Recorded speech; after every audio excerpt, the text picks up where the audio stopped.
Hello, welcome to the American Business Podcast. I'm Kevin Deveci, your host. I'm welcoming you episode 104.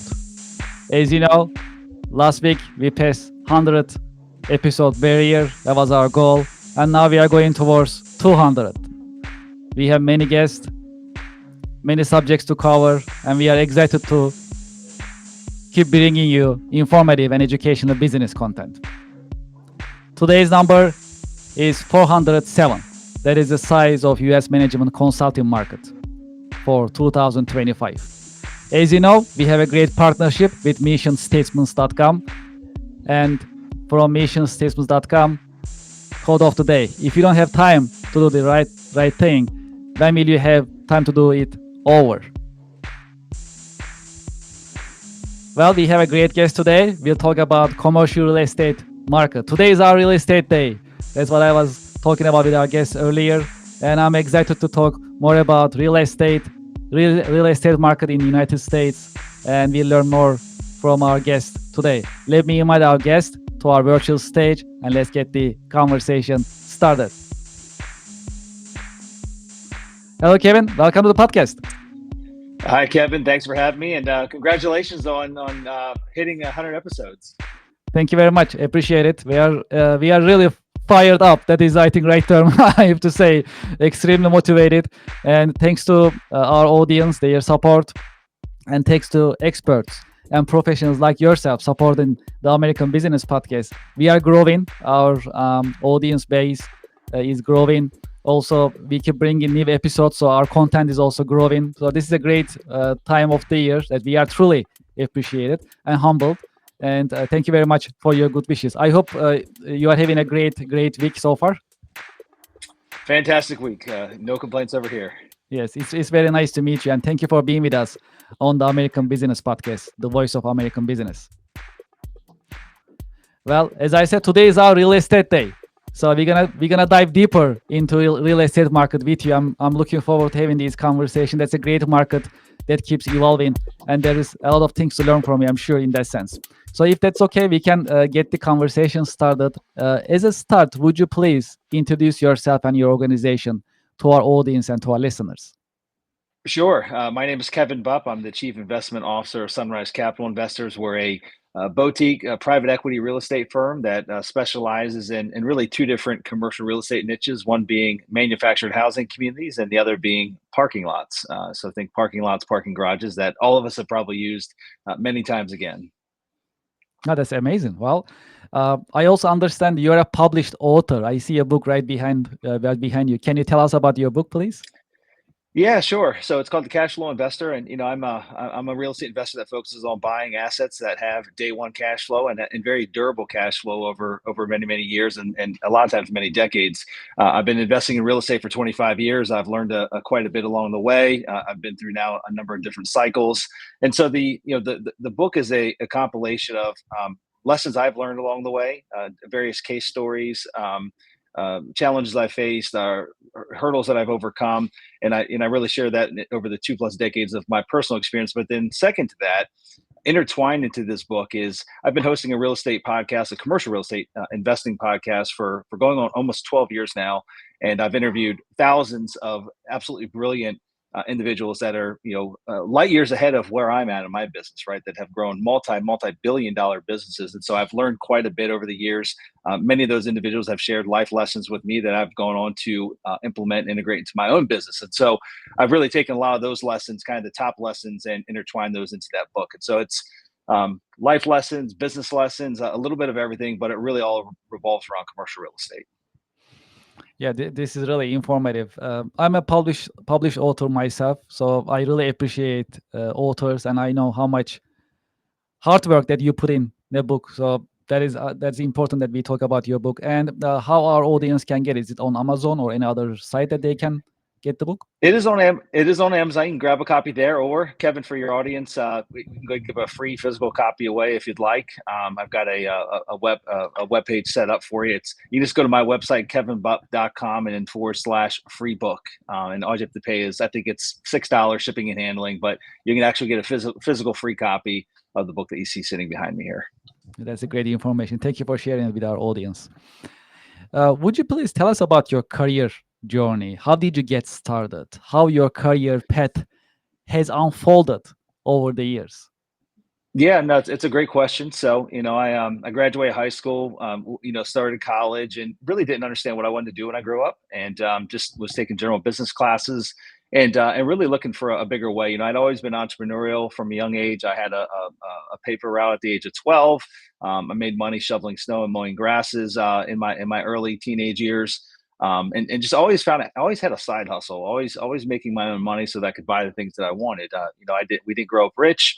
We surely weren't poor. We were, somewhere in the middle class, but for the most part, if I wanted something, it either had to be over, at a birthday or over Christmas, and those obviously those two times a year are fairly limited. And so there was other things that I really wanted and desired as a young boy, whether it be sporting equipment or the latest and greatest bicycle. And so I just realized at a young age I had to, if I wanted it, I had to figure out a way to go get it on my own and make money. And so I was always hungry to make money and find a way to basically go purchase. Back then it was material things. Today it's quite different. But and so I was always hustling. And so after I graduated high school, really wanted to try to figure out what the next step was going to be for me.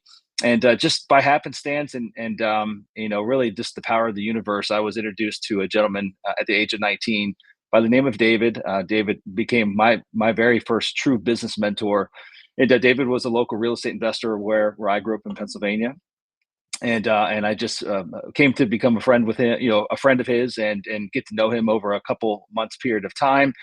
He was about 25 years older than I. In fact, he was about the age of my parents, and so he had quite a bit more life experience than I did at the age of 19. And but what I realized with David is that he had an incredibly successful career, had done very well financially in real estate. It was something I didn't really understand. I didn't comprehend.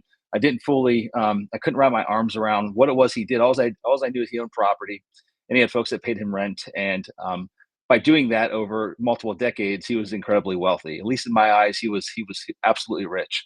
And so that was intriguing enough to me to get excited and to try to learn more. And so with that, I made David an offer he couldn't refuse, and I offered to go work for him for free.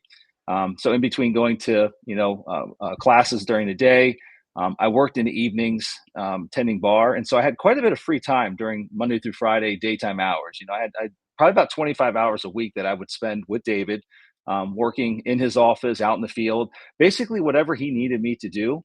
And I did it for about a year and a half. And the objective there was to be around him, learn who he was, what he did, how he did it, how he said it, who he said it to, and through osmosis, I was able to really pick up the basic fundamentals of investing in real estate. And by the age of 20, I bought my first investment property, and that was really the start of it. So I'm not a big fan of reinventing wheels. I always do try to find better ways to do things. But if someone's got a proven method, it's been proven time and time again. And for David, it had been proven over multiple decades.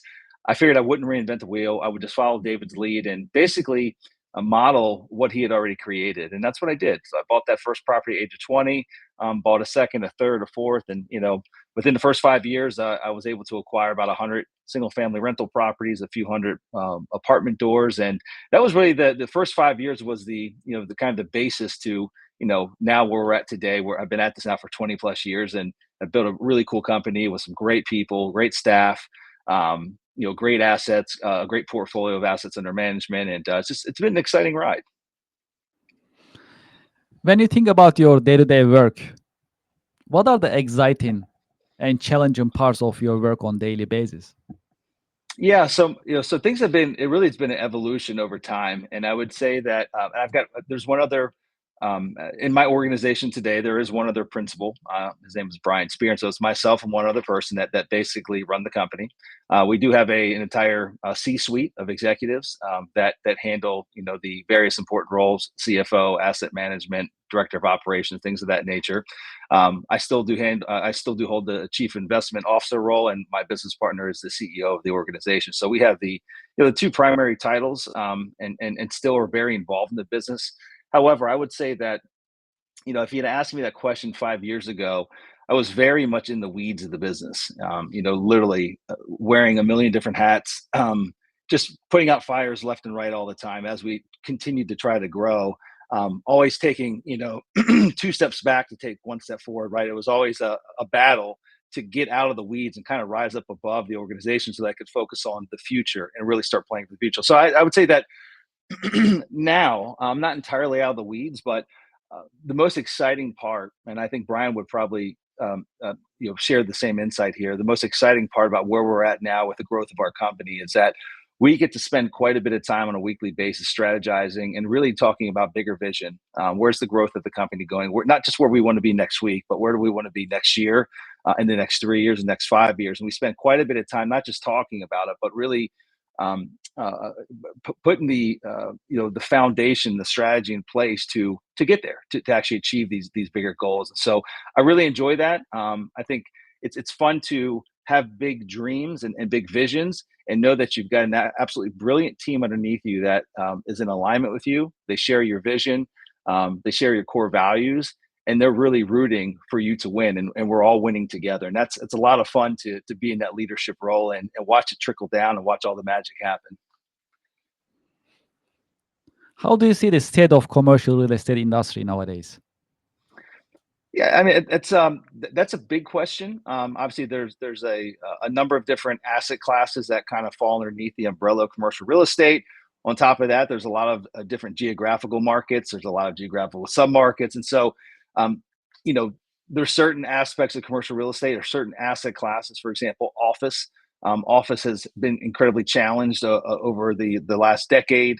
COVID surely wasn't a help there with folks, kind of going to a work from home type environment.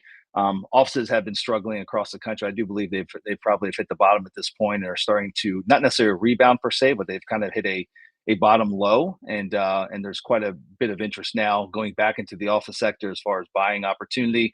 But we're in two different verticals, so I can probably best speak to our two different verticals, and the first one being manufactured housing. So we own what are also known as mobile home parks, and we are really in the attainable housing space or the affordable housing space. And so we offer a product that it was in high demand 10 years ago, it was in high demand 5 years ago. It's even in higher demand today because just with hyperinflation that's occurred over the past decade.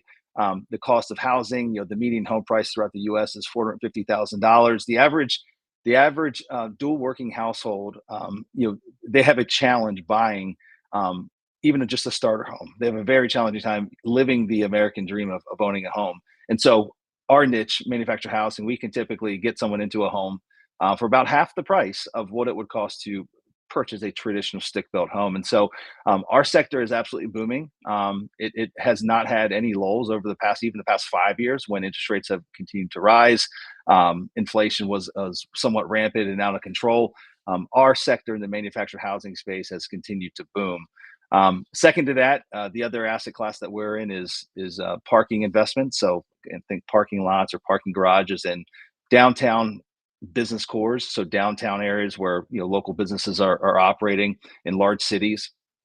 That asset class has also continued to boom, and the reason being is that there's a shrinking supply in that space. A lot of if you look back 20 years in any city, even I believe you're based in New York City. If you go to the various submarkets in New York City, Yes. where there might have been a surface parking lot 20 years ago, more than likely that's probably now a high-rise office tower Mhm. or a condo building. And so there's a shrinking True. supply of parking, but there's still a lot of cars on the road. And so both of the sectors that we're in have continued to thrive over the past 5 years, and I don't see that slowing down anytime soon.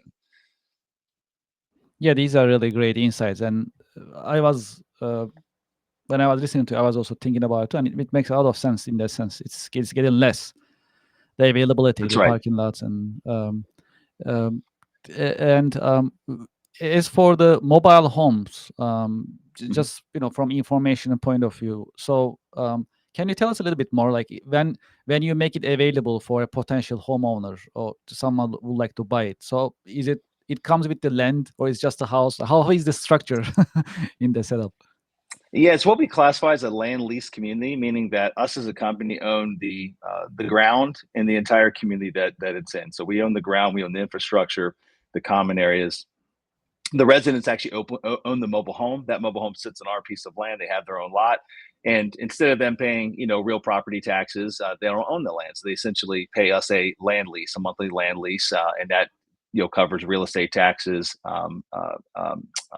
basically property insurance, common amenities, infrastructure upgrades, things of that nature. They are responsible for their own home, but nothing underneath it. So if their air conditioning goes out, if their roof leaks, or if their plumbing breaks, they are responsible for that, but don't hold a responsibility for anything else. And for that, they pay a monthly fee. I'd like to shift our conversation towards AI a little bit, which is a very popular subject. How do you see the impact of AI on business based on your Yeah, professional observation experience? well, I think it's huge, and I think that those that aren't willing to adapt and learn AI are going to be left behind. I think it's going to happen faster than we think. I mean, I think you could take pretty much any industry, and I'll use real estate as the example. I think if we had 100 other competitors in our space, and half of those decided that they weren't going to adopt, I mean, they didn't want to subscribe to AI whatsoever, I do believe that they will find themselves somewhat behind the pack within a 5-year span of time. Now, they might continue to maintain stability. They might do just fine, but I do believe that they'll start getting surpassed by, just in terms of even efficiencies with operating expenses, staffing expenses. I think that they will fall woefully behind the 8 ball if they don't adopt this technology and leverage it. And so we see it as a way that we could take an average individual in a particular department, where maybe that department, um, you know, maybe that department would have, required 5 people today to the size that we currently are.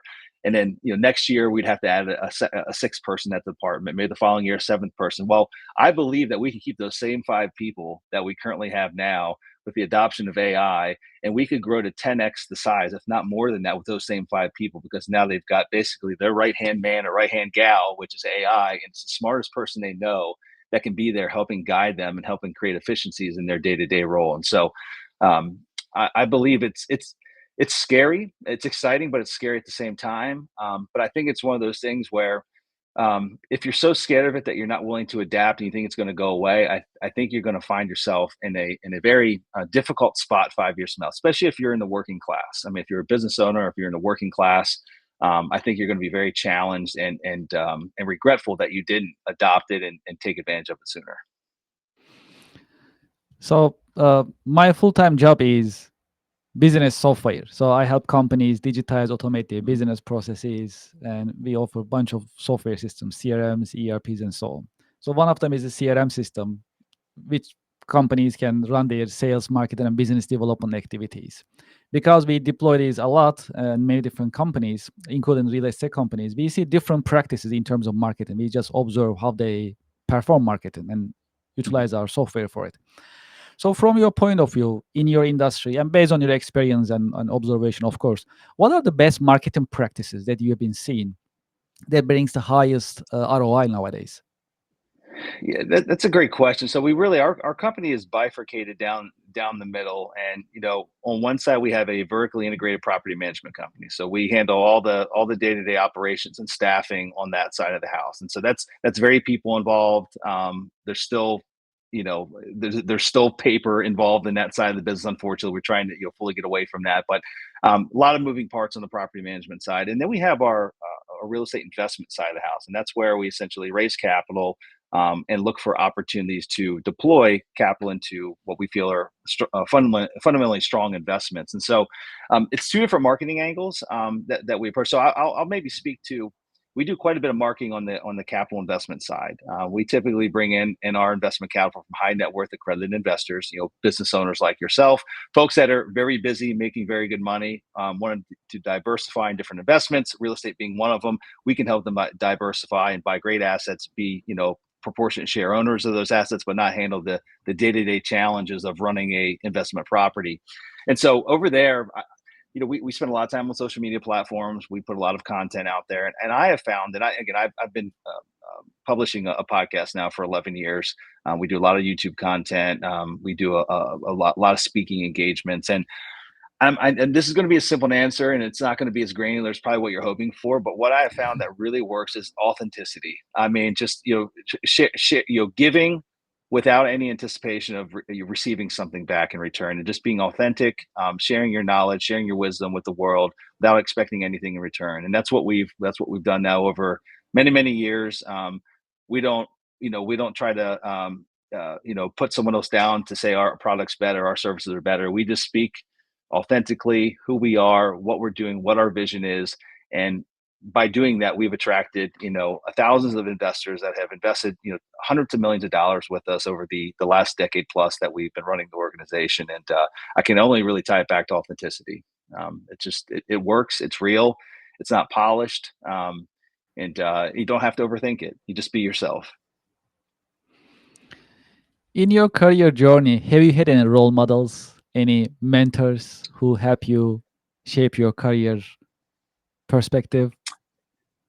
Yeah, no, absolutely. I mean, there's two very prominent role models that have both been a very pivotal. They came into my life at very pivotal moments. The first one was David, who I'd referenced. That is the person that got me into real estate.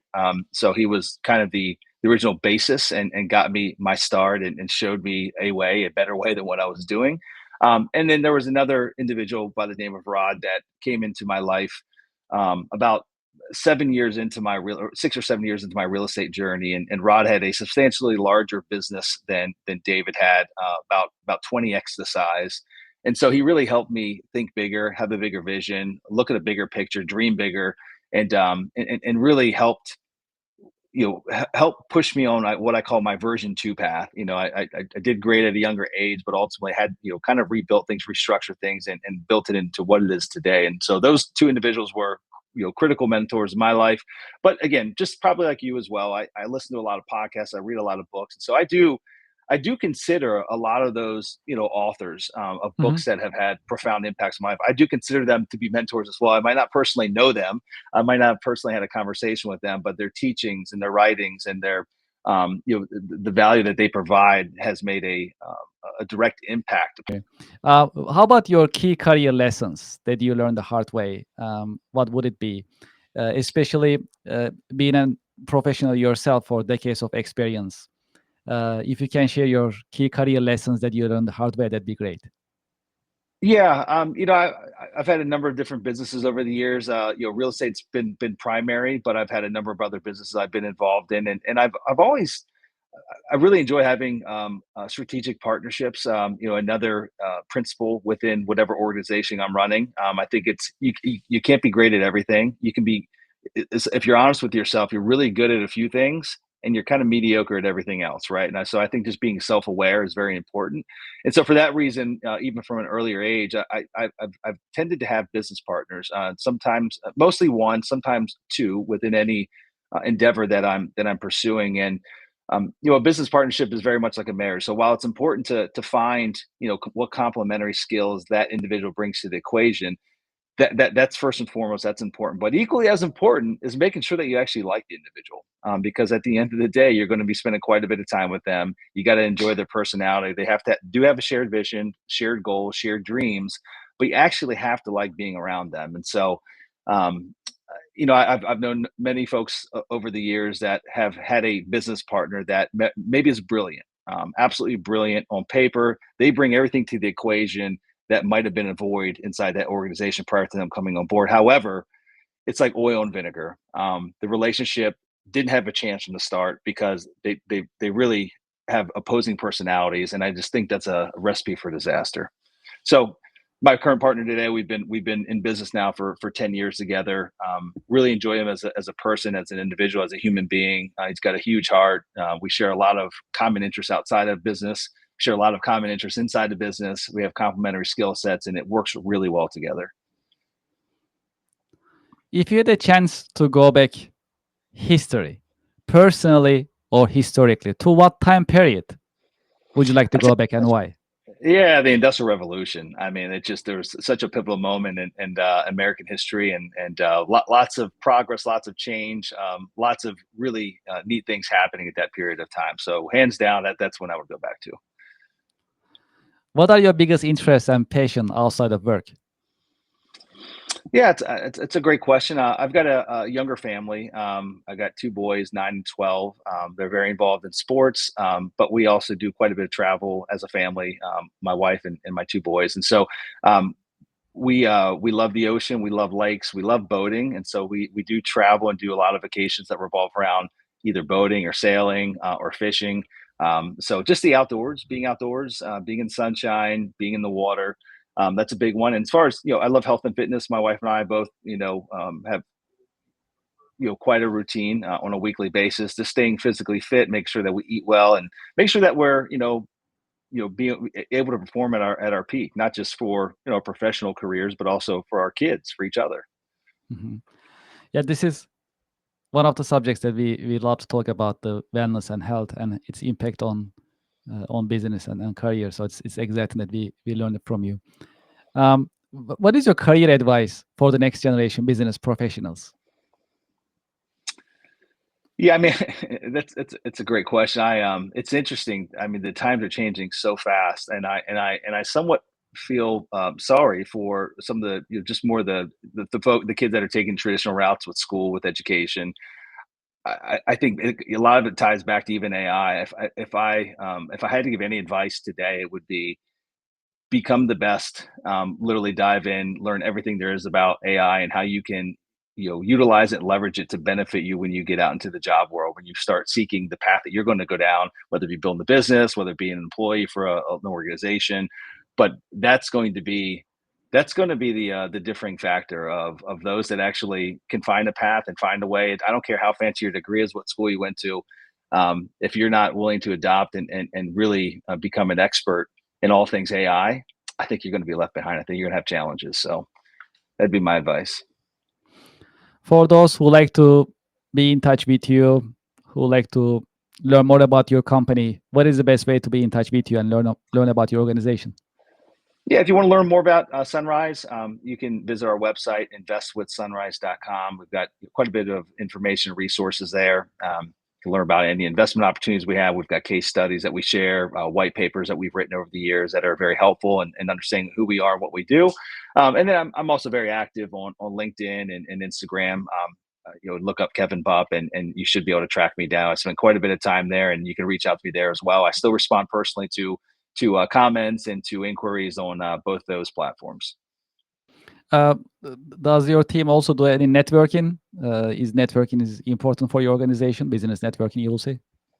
It is, yeah, I mean, it is, and again, various types of networking, but I still, attend multiple industry conferences on an annual basis that are, industry specific. It's very important to get face to face.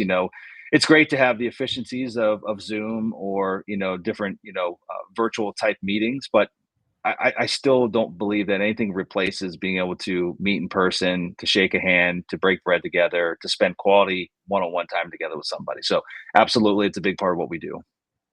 Yeah, this is great. The reason I ask, we have an online networking event that we organize once a month. The next one is for tomorrow, so I'm gonna send you the invite. Anyone from your team, yourself from your team from your team, we definitely welcome it, and I'll keep you posted with about our coming monthly events as well. So you and your Please team do. members are more than welcome. Fantastic. Thank you for the invite. Of course, my pleasure, Kevin. Thank you so much for being with us, and thank you for sharing your professional wisdom with us in the American Business Podcast. Yeah, thanks for having me here, Kevin. It's been a pleasure. The pleasure is all mine, and looking forward to being in touch. Thank you very much. Have a great day. Well, to our audience and to our listeners, I hope you enjoyed today's episode. It was as informative as always. We learn more about real estate market from the commercial point of view, mobile homes, parking lots. How interesting! That's I think first time that we cover these in the American Business Podcast. So that was a great learning opportunity for all of us. There is always something new to learn, and that's how we designed the American Business Podcast with the informative content of the podcast with our guests, professionals, experts, business owners, entrepreneurs, and they are so nice to share their professional insight with us. And the American Business Podcast, the voice of American business, is the platform to share this knowledge and expertise. If you'd like to be a guest in the American Business Podcast, you can send us an email, businesspodcast@gmail.com. Also, if you like to promote your company, advertise your company, your products and services, we are more than welcome to start a conversation and discussing a possibility of a partnership. You can also send us an email, americanbusinesspodcast@gmail.com, about advertising and sponsorship inquiries. I'd like to also invite you to our website, americanpodcast.tv. On our website, we keep it updated, and on the website, you can learn about what type of subjects we will be covering, and our coming episodes and subject matter experts we are listing, and you'll learn more about the American Business Podcast as well on our website. And if you haven't done so, please go to our YouTube channel and make sure to subscribe. I'm having the QR code on the screen. When you scan this QR code, it'll take you to our YouTube page. You can subscribe if you haven't done so. And if you are feeling more generous, you can also share your comments, your thoughts in the chat box in our YouTube channel. We'll truly appreciate your support. Great. What else is happening? Let's talk about our sponsors and supporters. Ms. Excel. If you are interested in learning about Excel and other Microsoft business software systems, consider Ms. Excel. They have a fun and engaging way of teaching these software systems. I have the QR code on the screen. When you scan the QR code, you can connect to their website, see their course catalog, sign up, and before you check out, make sure to use the discount code ABP 2025. That's ABP 2025 for additional discount to get the classes from Ms. Excel company. If you are in the market for an ERP software system, consider iTech Consulting Company. They are specialized in SAP and Oracle software systems. They implement, install, configure, support, and train. And they also upgrade your SAP and Oracle software systems if you are in need. I have their QR code on the screen. When you scan the QR code, you'll connect to their website and you can learn more about their services and get in touch with them. Make sure to let them know that you heard about them from the American Business Podcast.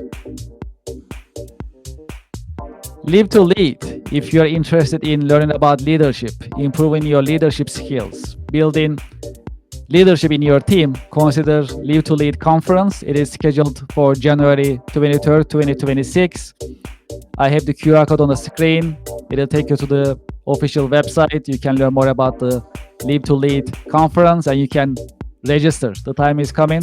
I'm planning to be there as well. And if you're interested, please scan the QR code and learn more about it and register if you are available and interested. And as I mentioned, our online business networking event is coming up. It is scheduled for November 21st, which is tomorrow, Friday. We'll start at 10 a.m. Eastern.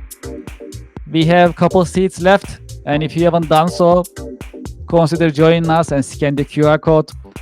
This QR code will take you to the registration page. You can sign up and join us. What is unique about the Connectional America Business Alliance online business networking event is you will be able to network with other business professionals, and also you'll be live on the American Business Podcast, and thousands of American Business Podcast viewers and audience will be also watching and listening and learning about your company, your products, your services, and your promotion. So that's a great opportunity for networking and promoting your business, your products and services. Great. That's it for today. Thank you very much for listening. Thank you very much for watching. The American Business Podcast is the voice of American business. I'm looking forward to having you in the coming The American Business Podcast episodes. Thank you very much and have a great day.